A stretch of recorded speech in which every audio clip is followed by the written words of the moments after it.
There's a few flag words that I've been hearing a lot lately, and those are need to and have to.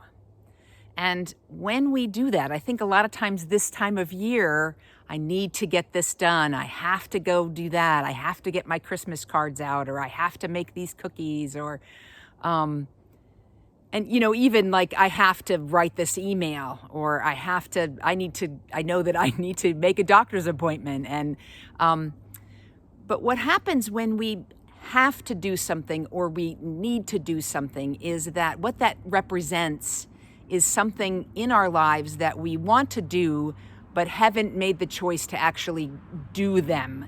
And so it's kind of hanging back with this sense of guilt or burden on us that, oh, I need to do this thing.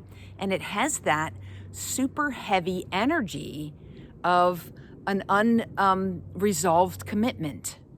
You've made a commitment to yourself that you're going to make Christmas cookies for the neighbor, but you haven't done it yet.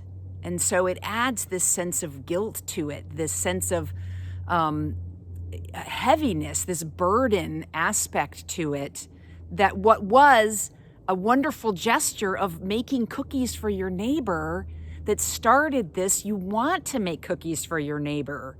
You want to give that gift to someone or to make something for someone. But when we avoid doing something, then we start putting that need to or have to on it.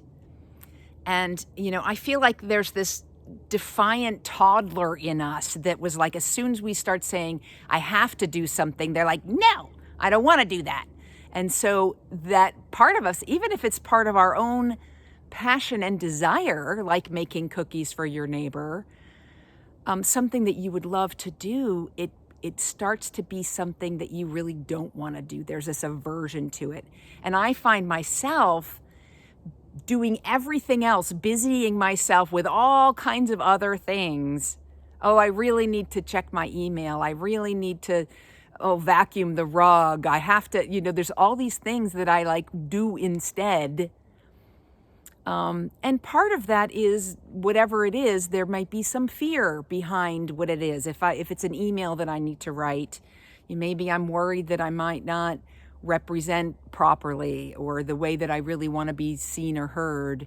If it's bringing cookies to my neighbor, maybe there's some fear around, how the neighbor's going to respond, or what their situation is and how that interaction going.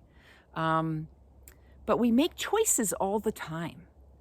We make choices of, yeah, this would be a good idea. Wouldn't it be nice to take the cookies to the neighbor, make cookies for the neighbor? But we busy ourselves in our lives, and maybe it would be a nice idea, but maybe it's not something that we really want to choose to have time to do. I mean, it takes time to make cookies, and maybe our schedule this year doesn't allow that.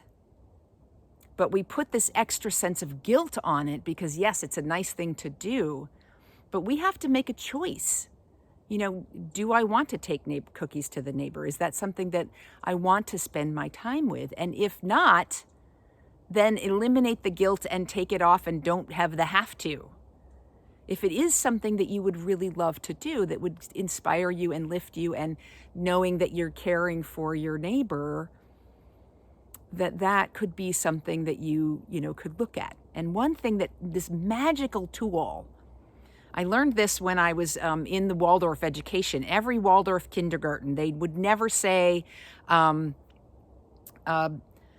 you want to take your dish to the table? Or would take your dish to the table, okay?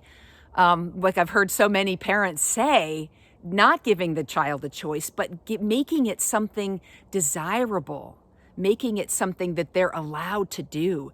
You may take your plate to the table, and it becomes this, privilege that they have, that they're allowed to take their plate to the table. And we can use that same logic for our own inner kindergartner to say that you want to do it, or I get to do it. I get to take cookies to my neighbor. instead of, I have to make cookies to take to my neighbor. It has a very different energy. So at this time where we're feeling so burdened by all the things that we have to do, or that we need to do, we can shift that to making it something desirable. I really want to wrap the presents that I'm going to be giving my family, even though I know it's going to be time consuming, because I'm excited about them opening it.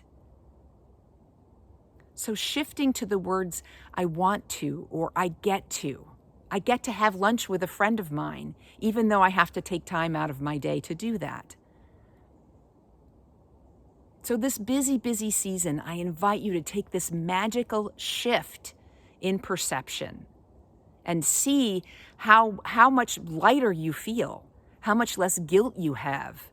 Making a decision consciously about whether you want to send all those Christmas cards or not, or if maybe your Facebook posts keep you in tune with your old friends well enough that doesn't need to happen. Whatever feels burdening in your life, take a close look at it and really make a decision on, this is what I want to do, and focus on why you want to do that. What are you gaining from this activity? I get to be closer to my neighbors when I take them cookies. I get to enjoy my family unwrapping their presents when I've wrapped them. So take that magical shift, and I will promise you that you will feel lighter and more energized and more excited about getting those things done.